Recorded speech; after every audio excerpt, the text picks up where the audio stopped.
It's chaos. It's a different type of Sunday scary. It's your newest obsession. It's Dirty Driving, a Formula One podcast. We're the Hornsby sisters. I'm Katie. And I'm Megan. Hello, everyone. Hello. And welcome back to another episode of Dirty Driving. And Megan and I are so excited to kick off the 2022 season with a special guest interview. And what better than the first day of Barcelona testing to be recording this interview? Like Katie said, we are so excited for our guest today. She is a motorsport content creator, specifically an F1 content creator.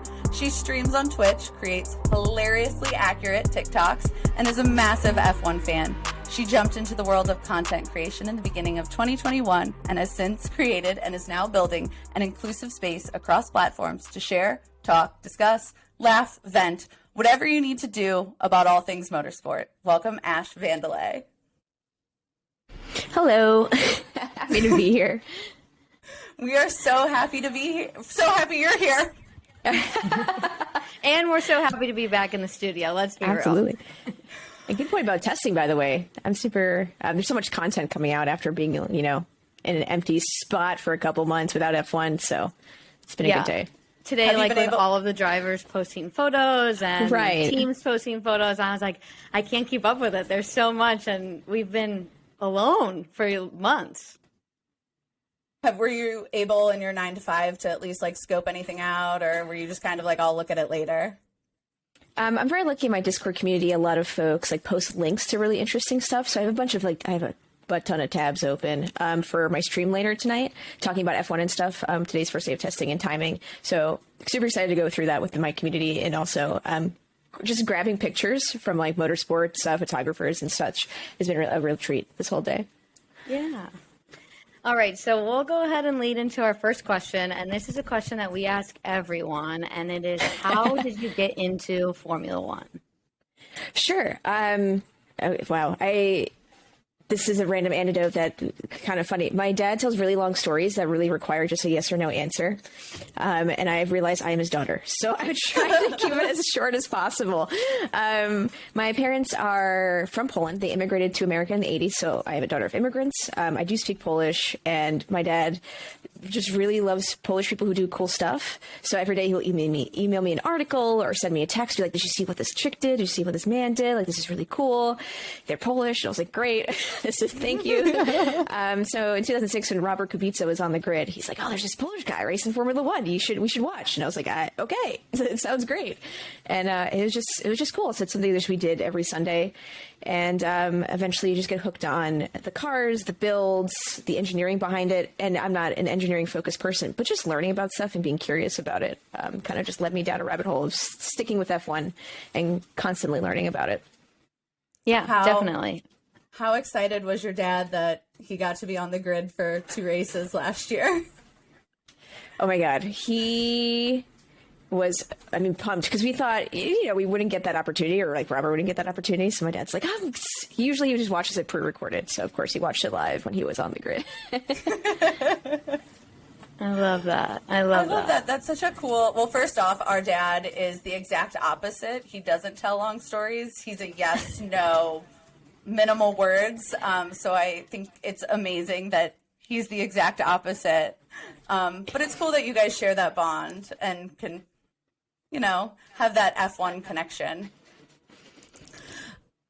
Okay, so question for you, and we talked about it a little bit, and this is where I'm probably going to just admit that I know nothing about a massive part of the internet. I know nothing about streaming, and I know you are huge in Twitch streaming. So this is where I'm going to kind of give you, again, the baton to say, tell us about Twitch streaming. How did you get into it? Why did you decide to get into it? And really, why were you interested in doing Formula One streaming and not other gaming streaming? Open-ended, take it how you want. Sure. How much time do we have? No, I'm kidding. During the start of the pandemic, of course, we all started working from home. I think I was familiar with Twitch, but I never really watched it religiously. But now we have all this time at home. We're not going anywhere, like immense lockdown. And Twitch is like these little hubs of communities, essentially, right? You can find a game that you love. So I love Portal. I played Call of Duty with my brother. That's kind of like how we talk on the phone, quote unquote. We play Call of Duty and talk to each other on there. We're not good. We just like to hang out. And you just find other video games that you enjoy, or some people do music. Some people talk about sports. It's huge. Like every hobby you can think of, building keyboards, building Legos, it's on there if you're interested. So I just found my little communities, and like I just made internet friends because I couldn't go out, but people would stream every day from a certain time, like a 9 to 5. Like people do this full time, so you always expect them there. It's like a little bar that you walk into, and like you have your regulars and you meet new people, and it was awesome. And at the time, I was seeing a therapist for my social anxiety. I still do have social anxiety. I'm just acting like it's gone. Let's be honest. And she's like, "Why don't you stream on Twitch?" And I was like, "You're insane. I could never."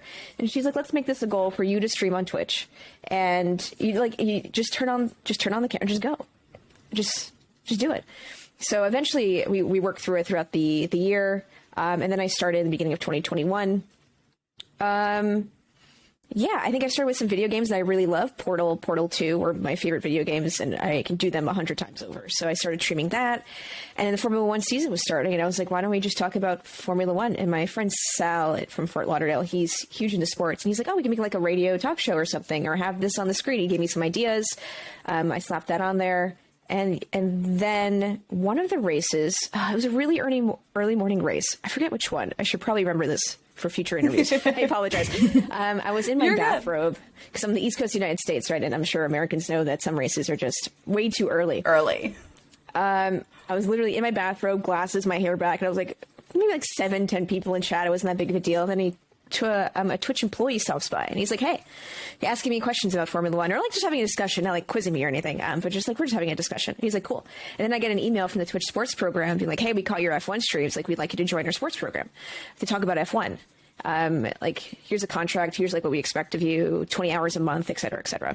So, and then I just kept doing it, and I got better, and I've learned from other F1 creators, and just kept growing. And I realized there was a niche for not only F1, but also F1 educational content, women in F1, women's voices in F1. So that's where we are today. So what exactly does it mean to be part of like the Twitch sports side of things? Like, is it like a subset of Twitch, or is it, I guess, is it all in the same category, like in YouTube where all the videos are just bunched together? I know I probably sound so dumb right now. No, that's a great question. So like if someone's interested in like going on Twitch now, they'll know how it works. So there's different categories you can do by video game. Yeah. So general video gaming category, but you can break it down by game, like Call of Duty, Lost Ark, etc.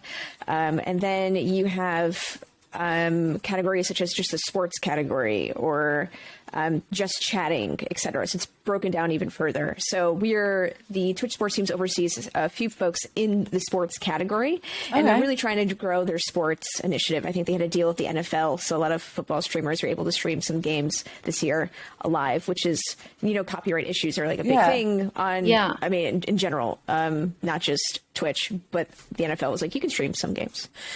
So that was really cool for them. Being part of the Twitch sports teams is you get a certain contract, hours and allocation. You do get paid for it for certain views, etc. That you have to hit certain milestones.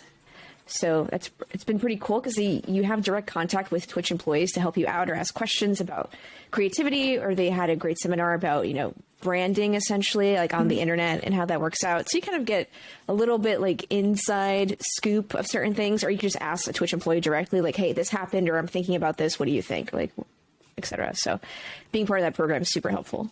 Yeah, that's amazing that you're just so close in contact with the employees and you get help immediately. So I know you mentioned it, but official Twitch partner, and I saw that you're on the front page of the streaming for one of your race chats. So tell us a little bit more about what your race day streams entail. Sure. Race day streams. So I like to start an hour before the race starts, and that's essentially just a hype. Again, I look at it like you're walking into either my house party or a bar. And of course I say those things that people think like loud music or like rowdiness. It's no, that's not my really vibe on stream. Like, sure, we can get a little silly, but I'm not screaming in your face.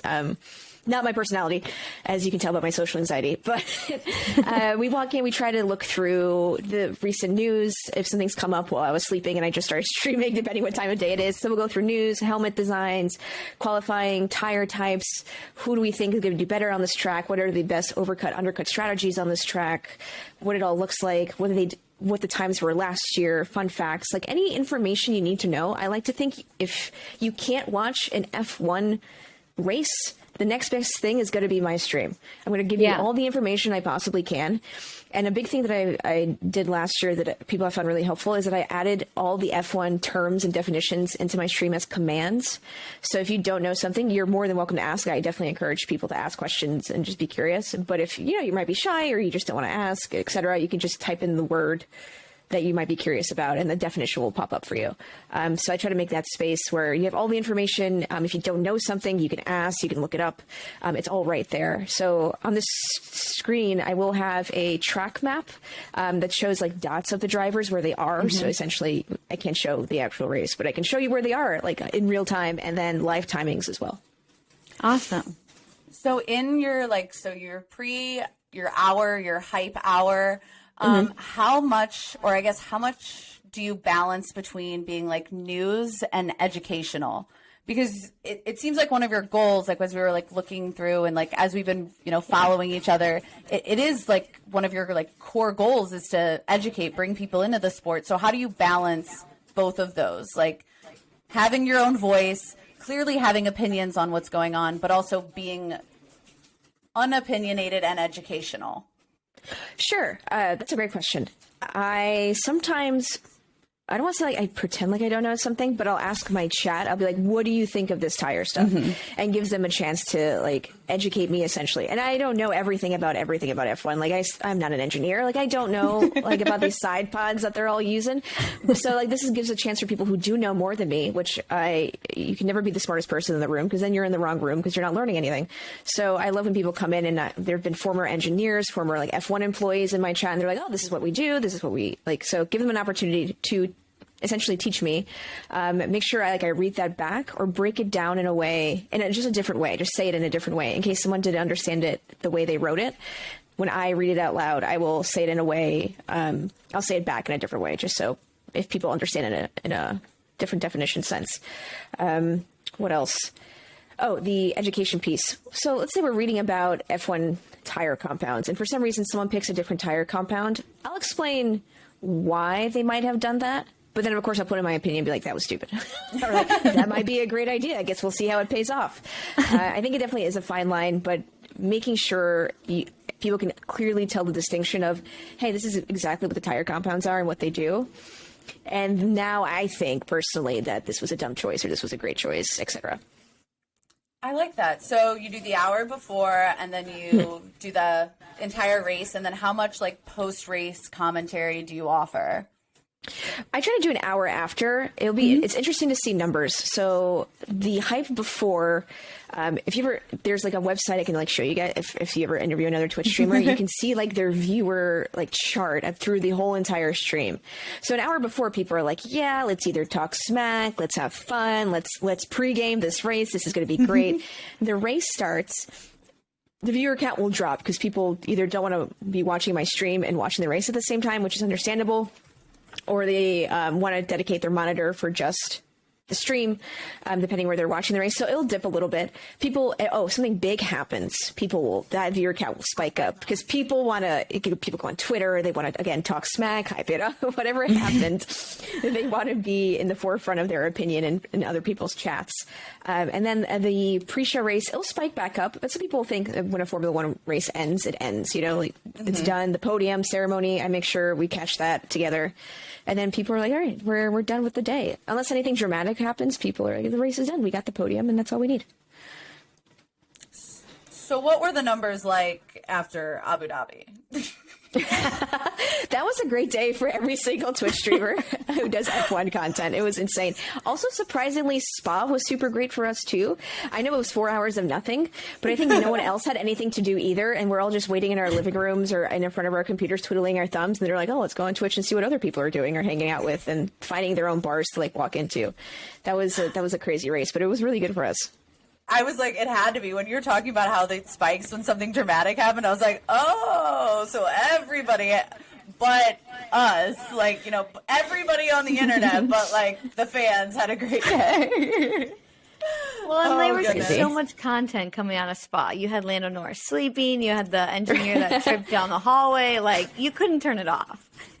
All the memes that are coming out. F1 Twitter is an interesting place. And I mean, the internet in general is an interesting place. Not that I say this out loud.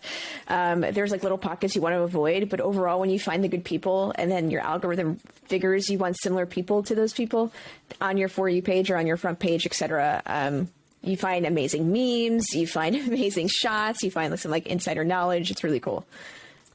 That's actually, it's perfect we're talking about this because this was kind of like my next thought that I wanted. We kind of hinted at it, but I saw in one of your posts early on when we started following each other, you made a comment. It's actually the comment that I was like, I like her. She's cool. And I had to go back and find it today. I couldn't remember what post it was. No, it's actually like, you said you don't have to be an expert. You just have to be a good person. It was like early on, and it was at the beginning of when I actually was starting to not like F1 Twitter. And since then, F1 Twitter's become a little bit more a place of hate. And so, you know, you're in a place where there's a chat room and people are chatting. So how do you deal with, you know, the smack talk, the hate? Do you have that? Like, how do you navigate that? Do you avoid it? Do you interact with it? So this is probably why my therapist thought streaming would be a good idea, because you have to manage those, you have to manage people on the internet. She's like, this would be a challenge for her. Therapists are the worst, but the best. But the best. You can tell her I said that. She was right. Who knew? Who would have thunk? So at first I was like, hey guys, like when I first started streaming, I'd be like, you know, like it's okay, let's just get along. Now I'm straight up just, I have no time. I need to hold myself back there. I have no time for people who are just rude for no reason. There is banter. Of course, you can be like, like Lewis Hamilton's slow, or like Max Verstappen's slow, or like the car looks stupid. Like, fine, okay, like that doesn't hurt anyone. And as people will be like, well, I think Lewis Hamilton's hat looks stupid. Well, I think Max Verstappen's tire looks stupid. And you're like, okay, let's agree to disagree. And then they'll talk about the race. What I really want to bring together is just people who just love motorsports. People just sport, like motorsports. Like we're just interested in learning and being curious. Do not come into my chat. Oh, I had someone do this, and fair warning to anyone who wants to do this. Come into my chat, and they're like, oh, when did you start watching Formula One? Which is a question a lot of people ask women for the wrong reason. Right? And I said, oh, Amen. Pizza, 2006. And they're like, oh, thank God you're not one of those Lando Norris fangirls. And I was doing a Super Bowl front page for the Twitch sports team. And I was talking to someone, I had two people on stream. Like, I was doing this, like, pre-game show. Like, it's supposed to be, like, hype. Immediately stopped it. And I was like, we absolutely do not do that here. One, nothing wrong. If they think Lando Norris is cute and want to watch F1 because of it, great. I mean, they don't see him half the time because he's wearing a goddamn helmet. But if you think that, and if they want to, good for them. I'm glad they're here. They're welcome in my stream.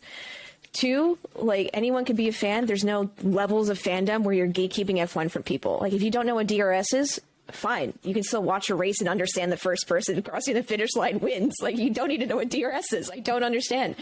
It's just, I just went on a rage. Like, I wouldn't say rage. I just straight up was like, shut that down. Like, no, absolutely not. And like, I love my community because they're like, I'm grabbing the popcorn. Like, let's see how Ashley handles this. They won't handle it unless I you know, but, I shut that down extremely quick. Not okay. And I love when people respond, it's just my opinion. And I was like, you're in my Twitch chat. Goodbye. Like, see you later. This is my community. You can't just come in here and say dumb shit like that. So immediately shutting it down. We do have hard conversations on stream. We're definitely going to talk about the Christian Horner's comment about young women being into F1 because of good-looking men today. I do have a male-dominated chat, so I feel like it's an interesting opportunity to educate them on a perspective they don't know. So not only is there an inclusive space for women to come and be like, hey, I understand this, but also for men to be like, oh shit, I didn't think about this. Like, thank you for letting me know. And I'm pretty vocal about my thoughts and opinions. And if you don't agree, you don't have to watch me. There's tons of other people. You can just deal with it.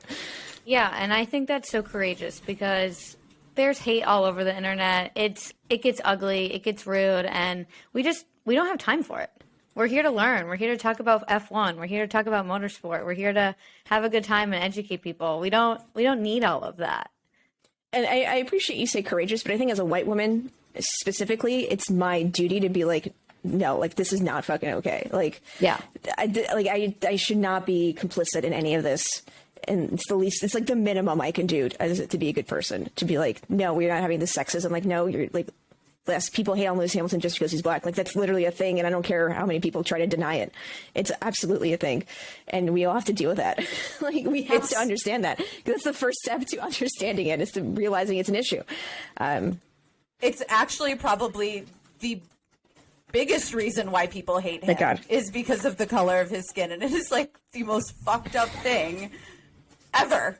And I mean, you are completely spot on. Every single time I have ever mentioned that I have a Formula One podcast and that I have it with my sister, they're like, when did you guys become fans? Or, oh, you guys are interested in Formula One? It is surprising to me that in this day and age, it is shocking to people that two young females are interested in motorsport.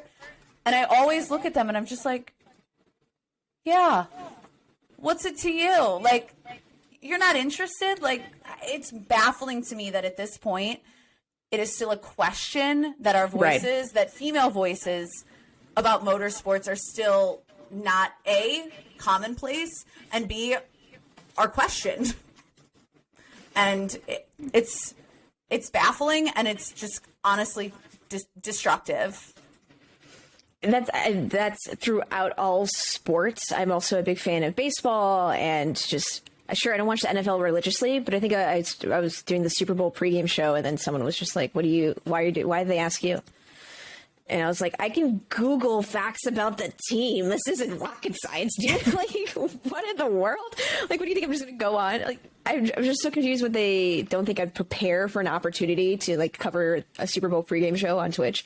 It's so interesting that we get quizzed or have to get validated in our fandom, specifically in Formula One, when, again, I would love to have more fans, because I think obviously the more fans, the more different thoughts we have, the more different ideas we have floating around, the better the sport can become.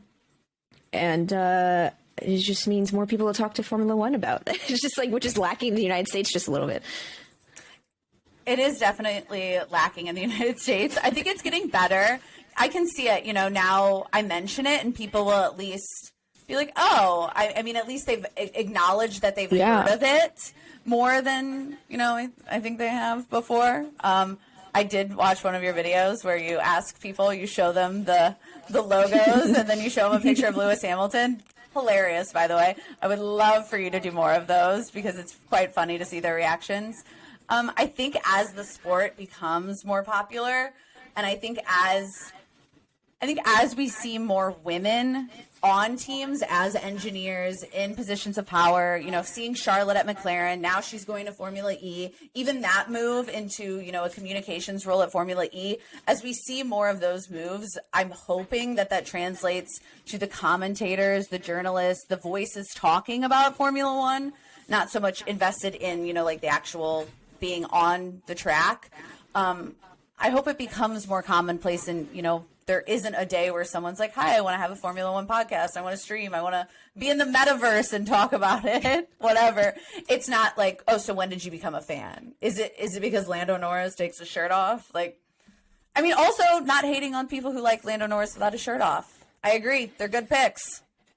I'm not gonna claim they're not. Someone, oh God, do I say this? I'm gonna say it. So I got into a Twitter. It happens, okay? I try to avoid it. Like, someone says some dumb shit. You gotta. It just blows my mind.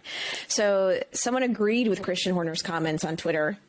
Immediately, I was like, okay. I take internet comments in an interesting way. I was like, can I help this person see my perspective? I'm not saying I'm right, but like, hey, this is the way I see his comments. As a woman, it's hurtful and detrimental to only assume women come to F1 for good-looking men. Do women come to good-looking men? Sure, but women also come in for engineering. Also, not all women are straight, so really rude to assume that they're not there for, like.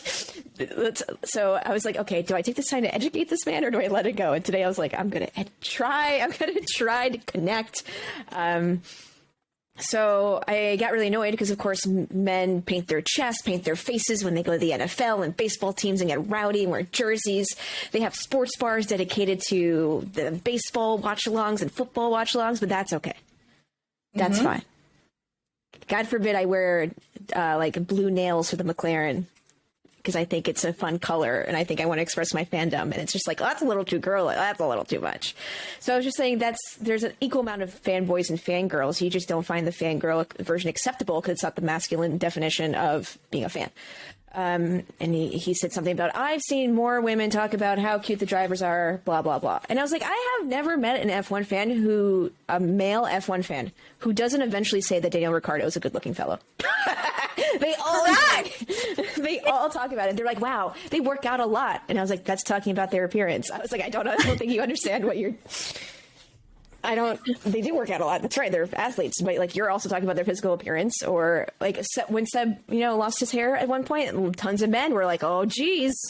And I was like, we all do that. Like, all of you do this, not just women. Like, don't just throw girls under the bus. I mean, everyone was commenting when Seb debuted the new, like, I don't even want to call it like the long hair. It's like the long swoosh. Is it a swoosh? It's got some swoosh to it. It's got a side swoosh. It's got a side look to it. I mean, everybody. It does have a little frame to it. I'm not going to admit. Looks great, by the way. But all over Twitter, male, female, right. We've all been talking about it. Regardless of the pronoun. They were all talking about it. To me, it doesn't matter why you came to the sport at all. The fact that people want to talk about the sport is all I care about. The more people that talk about it, the more ability that one day I can watch it on ESPN and I don't have to fight with whatever other sport is playing at that time. And I can have it on there and I don't have to fight with the F1 TV app. Like, to me, that's a win. To me, that is a win. And we have a community of people to talk about it with. Like, I can go into the bar and it can be on the TV and we can have a conversation because people know what it is. Right. Yeah. I will say I have to tell this story because it's perfectly, it's so short, but I feel like this completely goes with what we were saying. I was flying my sister was already in New Orleans. I was flying to meet her. And I had to stop a layover in Dallas. It was, I don't remember, it was qualifying and super early in the morning. So I stop at the hotel bar for a drink. And I asked the guy, I was like, hey, do you mind flipping it on to ESPN? Qualifying's on right now. The dude's face when I asked for Formula One was like, I can't tell you if it was she speaking English? Does she know what she's asking for? And what? Like, it was just this like, and I was like, yeah, Formula One. And then proceeded to be like, kind of like ask me questions. Like, so who's your favorite driver? Do you know what city they're in?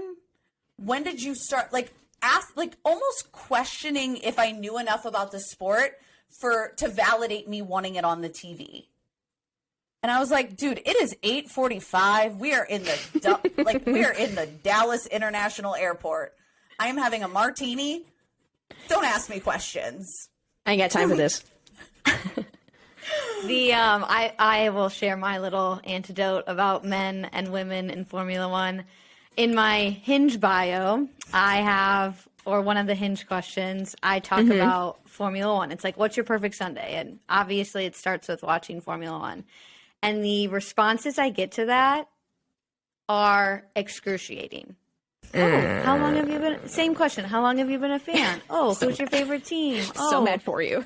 Oh, I want to take it out, but I'm like, it's a huge part. I have to leave it in. Like, and I just hope one day someone's like, you know what? I'd love to watch the race with you on Sunday, and I'd love to learn about Formula One from you. And I would be like, match made. I've also got into like the sim racing community the past couple of months. So I started sim racing and racing. I think I did the virtual Daytona 24 on iRacing with the team and such. And it's interesting, the people that come in sometimes who don't know you, they're like, wow, you suck at sim racing. And I'm like, yeah, I just started, but I'm still having fun. Like, I'm still learning something. Like, I don't understand it. Same thing with Formula One for new fans. Like, oh, you're a new fan, you don't know something. You're right, I don't know something.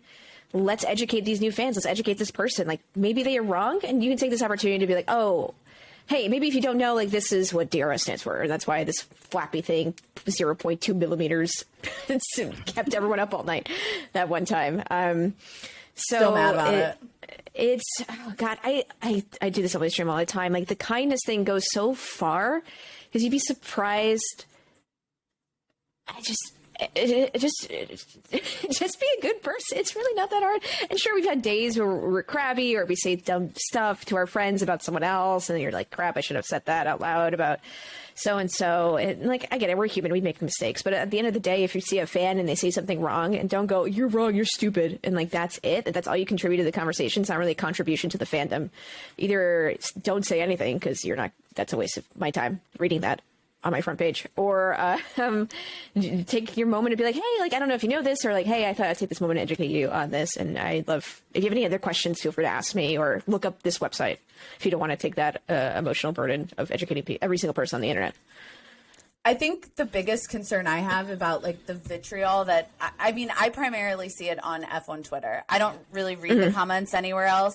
I primarily see it there, is that I just get concerned late at night when I'm reading Twitter that a new fan will see that, you know, hey, like, I want to get into Formula One. They'll go to F1 Twitter and see, you know, they'll see the one-handed comment that someone made about Lewis Hamilton. They'll see the backhanded comment about getting interested in it because you only like the way the men look. You'll see the comment about X, Y, and Z. You'll see the rude comment like, oh, you don't know enough about Formula One, so you can't have an opinion. It's those little comments that will push people out of the sport. I mean, because I've had that thought as a newer fan. I don't know enough. Maybe I shouldn't, you know, be putting my voice out there either. And that, to me, is the part about it that's concerning. Like, obviously, the content's awful.